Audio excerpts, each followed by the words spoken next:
विद्यापति जैसी महान विभूति की याद में आयोजित इस महोत्सव में हमारे बीच उद्घाटन कार्यक्रम में उपस्थित सभी देवियों, सज्जनों, मीडिया के हमारे सभी सहयोगीगण, आज का मौका काफी ऐतिहासिक मौका है। अभी हमारे पूर्व वक्ताओं ने जो महाकवि विद्यापति हैं उनके बारे में बहुत सारी बातें बताई। मुझे लगता है कि विद्यापति जी किसी परिचय के तो मोहताज कम से कम नहीं है। जितने भी लोग आप में से उनके बारे में पढ़ते हैं, लिखते हैं, तमाम लोगों ने उस पर हजारों हजार लोगों ने पीएचडी की है। महाकवि के जीवन पर, उनकी रचनाओं पर, उनकी दृष्टि पर और अलग अलग चीजों पर। वो समय 13वीं 14वीं शताब्दी जिस समय में वो हुए और यहां पर आकर के उन्होंने अपने जीवन को यापित किया, वो समय आज के समय से काफी अलग समय था। और ये चीज हम लोगों को महसूस करनी चाहिए, समझनी चाहिए। जैसा कि गणेश जी कह रहे थे देसिल बर्ना के बारे में कि विद्यापति जैसे महान संस्कृतनिष्ठ, संस्कृत के प्रकांड विद्वान को देसी भाषा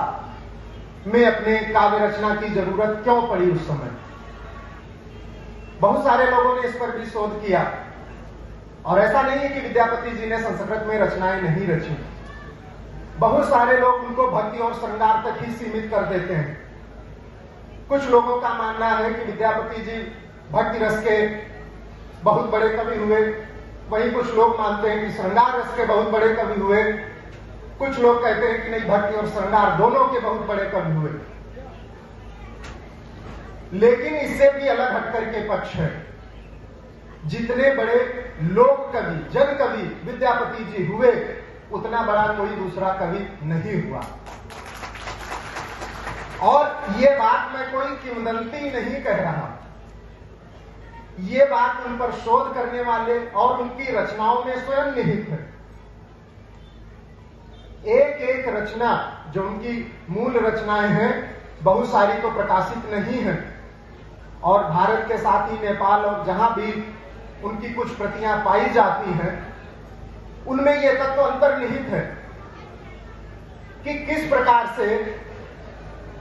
जो भद्रजन थे उस समय के, जो बहुत पढ़े लिखे संभ्रांत लोग थे, उनकी भाषा से हट करके आम लोग किस प्रकार कविता से जुड़े। चूंकि विद्यापति ने जो गीत काव्य की रचना की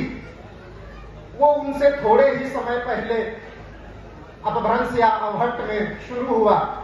और आधुनिक काल, छायावादी काल, इवन नई कविता में भी जिसकी जड़ें हम लोगों को दिखाई पड़ती हैं। तो एक ऐसे कवि विद्यापति जी थे जिन्होंने अपनी पिछली जो भी रचनाएं, जो भी कवि, जो भी काल था, उससे कनेक्ट करते हुए और आज हम लोगों के भी समय में विद्यमान है, समकालीन है। और सभ्यता जब तक रहेगी, जब तक मानव जीवन रहेगा, मानवता जब तक रहेगी, तब तक विद्यापति जी और उनकी रचनाएं प्रासंगिक रहेगी। वो समय जिसकी बात मैं कर रहा था, उस समय कर्नाट वंश और यहाँ के जो शासक थे, जैसा कि गणेश जी ने भी कहा, दिल्ली में जो शासक वर्ग हुआ करता था, जो राजनीतिक और सामाजिक परिस्थितियां थी, उसमें विद्यापति जी ने किसी भी क्षेत्र को अछूता नहीं छोड़ा। चाहे वो नाटक की बात हो, कविताओं की बात हो, पदों की बात हो, सभी पर उन्होंने समान काम किया। और आप उनका किसी भी दृष्टि से मूल्यांकन कीजिए, या लोगों ने, बड़े बड़े मनीषियों ने, कवियों ने, दार्शनिकों ने जिस भी दृष्टि के साथ में हमारे विद्यापति जी को परखने की कोशिश की, कसौटी पर कसने की कोशिश की, उस सभी में विद्यापति जी आगे ही निकल करके आए। और ये बात मैं हिंदुस्तान के बारे में ही नहीं कह रहा हूं, बहुत सारे ऐसे दार्शनिक, उनकी जो रचना पुरुष परीक्षा को, जिसको बाद में ग्रियर्सन ने 18वीं शताब्दी में इंग्लिश में अनुवाद किया, उनसे पहले 15वीं शताब्दी में महान पाश्चात्य दार्शनिक हीगल ने मानवतावाद के बारे में, मानव के बारे में जो कॉन्सेप्ट दिया, उससे कई सदी पहले तो विद्यापति जी दे गए थे अपनी रचनाओं में। पुरुष परीक्षा में जिस मानव, पुरुष कहने का तात्पर्य है सपुरुष, और चारों चीजों से परिपूर्ण जिस मानवतावादी मानव की उन्होंने संकल्पना की, परिकल्पना की, उससे हम लोगों को सीख लेने की जरूरत है। लगातार उसको लेकर के दार्शनिकों ने उस पर कार्य किया और पाया कि नहीं, उस समय में भी जब संचार के साधन नहीं के बराबर थे, राज दरबारी कवियों और इस प्रकार के कवियों की ही बातें होती थी, उसी प्रकार के लोग थे उस समय में अपने से आगे जाकर के, और 15वीं या 20वीं शताब्दी में ही नहीं, इस 21वीं शताब्दी और आगे, जब तक मैंने कहा कि जब तक मानवता रहेगी तब तक विद्यापति जी के उस सत्पुरुष की संकल्पना अपने आप में बेजोड़ रहेगी, कोई उसका तोड़ नहीं रहेगा। हम सभी को उससे सीख लेने की जरूरत है। कीर्तिलता, कीर्ति पताका के बारे में बाद में निराला जी और जितने भी हमारे हिंदी साहित्य के आलोचक हुए, समालोचक हुए, वो पाते हैं कि वीर रस, भक्ति रस, श्रृंगार रस के साथ ही जिस लोक जीवन, जिस प्रकृति वर्णन को उन्होंने अपनी रचनाओं में स्थान दिया है, वो एक मामूली कवि के लिए संभव नहीं था। तो मैं किंवदंतियों की बात नहीं कर रहा हूं, जो मूल्यांकन पूर्व के इतिहासकारों, दार्शनिकों, साहित्यकारों ने किया है, मैं वही बातें आपके सामने रख रहा हूं कि ऐसे महान कवि, ऐसे महान दार्शनिक, और उन्होंने भूगोल और इतिहास की भी रचनाएं की, भू परिक्रमा नाम की किताब लिखी उन्होंने। तो ऐसे दार्शनिक, ऐसे महान कवि, नाटककार की धरती पर, जहां पर बताया गया कि गाय भी आकर के प्रतिदिन अपना दूध छोड़ देती थी, वहां पर अगर हम लोगों को खड़े होने, बैठने और रहने का ही मौका मिलता है, तो मुझे लगता है जितने भी लोगों तक मेरी बात जा रही है, सभी लोग अपने आप में धन्य हैं।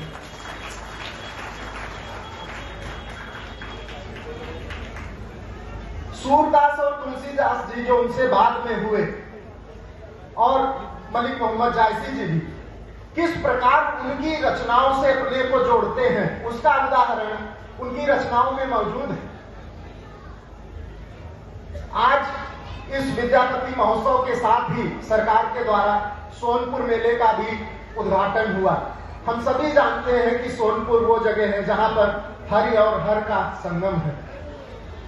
उस 13वीं सदी में हरि और हर की बात करते हैं विद्यापति जी। उस समय शैव, वैष्णव और शाक्त के बीच की जो दूरी थी, जिसको बाद में ओडिशा और बंगाल में भी चैतन्य महाप्रभु और इवन आधुनिक काल में टैगोर जी भी उन रचनाओं पर बात करते हैं, उसको आज से 600-700 साल पहले यहां पर विद्यापति जी ने अपनी रचनाओं में लिखा। तुलसीदास जी अपने राम के माध्यम से जब कहलवाते हैं कि शिवद्रोही ममदास कहावा, सोनर मोहि सपने में भावा, उससे काफी पहले विद्यापति जी ने अपनी रचनाओं में यह बात कही। तो धर्म के प्रति, समाज के विभिन्न संप्रदायों, वर्गों के प्रति जो समन्वयवादी दृष्टिकोण उस जमाने में उनकी रचनाओं में व्याप्त है, वो दिखाता है कि वो 13वीं-14वीं शताब्दी के ही कवि नहीं थे, वरन अपने से बहुत आगे के समय, आगे के लोगों के लिए भी उस समय संदेश दे रहे थे। हमें आपस की इस कटुता को दूर करके अगर उनका हम स्मरण करें तो हम पाते हैं कि प्रकृति के साथ जुड़ाव जो 12 मासा के माध्यम से जायसी जी का हम में से बहुत सारे लोग पढ़ते हैं। अभी तो कार्तिक का महीना है, जिसमें जायसी जी लिखते हैं कि कार्तिक सरिश्चंद्र उजियारी, और अपने प्रियतम के वियोग में जो जायसी की जो नायिका है, उसका इस कार्तिक जब चंद्रमा अपनी 14 कलाएं प्रदर्शित करके भी उजाला करता है, उस समय भी उसको अंधेरा नजर आता है। लेकिन उससे पहले हम पाते हैं कि विद्यापति जी का जो 12 मासा है वो भी अपने आप में कमजोर नहीं। प्रकृति वहां पर भी उद्दीपन और आलंबन दोनों ही रूपों में मौजूद है। वो चाहे पेड़ पौधे हो, वनस्पतियां हो, मिट्टी हो, जलवायु हो, कोई भी चीज विद्यापति जी की लेखनी से छूटी नहीं रही। और इस कदर उन्होंने जीवन के विभिन्न आयामों को उससे जोड़ा है कि निराशा में जैसे विद्यापति जी जब याद कर रहे थे और भगवान भोलेनाथ बालक के रूप में उनके पास आकर के खड़े हुए, तो जो लाइन वो कह रहे थे, निराशा में आज भी कई सारे लोग उसको याद करते हैं और प्रार्थना करते हैं। लेकिन आप देखेंगे कि मिथिला की जो लोक संस्कृति है, जो इस राज्य से लेकर के पड़ोसी नेपाल और बाकी जगह भी व्याप्त है, वहां पर जन्म के सोहर से लेकर के मृत्यु काल तक के प्रत्येक क्रिया, प्रत्येक परंपरा, प्रत्येक गीत, प्रत्येक जो श्रद्धा के साथ में लाइन कही जाती है, जो संस्कृति है, उसमें वो व्याप्त है। तो ये कहना मेरे लिए कोई भी ज्यादा नहीं होगा कि मिथिला और विद्यापति, बिहार और विद्यापति, जो यहाँ की लोक संस्कृति है, वो एक दूसरे के समानार्थी। आज के लोक जीवन से हम लोग कनेक्ट करते हैं, उस समय विद्यापति ने उसको कनेक्ट करके और आम जनमानस के लिए उनकी जो चिंता थी कि जो संभ्रांत वर्ग, पढ़ा लिखा वर्ग पढ़ पा रहा है, लेकिन आम जनमानस जिसको भी जीवन जीने का उतना अधिकार है, साधन विहीन हिस्सा उसको भी जीवन जीने का उतना अधिकार है, उसके लिए कैसे अच्छे गाए जाने वाले गीतों की रचना की जाए, कैसे उसके लिए नाटक रचे जाए, वो उस समय उन्होंने कर दिखाया दरबार में रहते हुए। तो 600-700 साल के बाद भी अगर हमारे बीच में वो प्रासंगिक है, तो इसलिए नहीं प्रासंगिक है कि उन्होंने इस विद्यापति नगर में आकर के अपना जो देहावसान उन्होंने किया, जो गंगा को अपना जीवन समर्पित किया, वियोग में, उगना के वियोग में, उसकी वजह से ही नहीं प्रासंगिक है।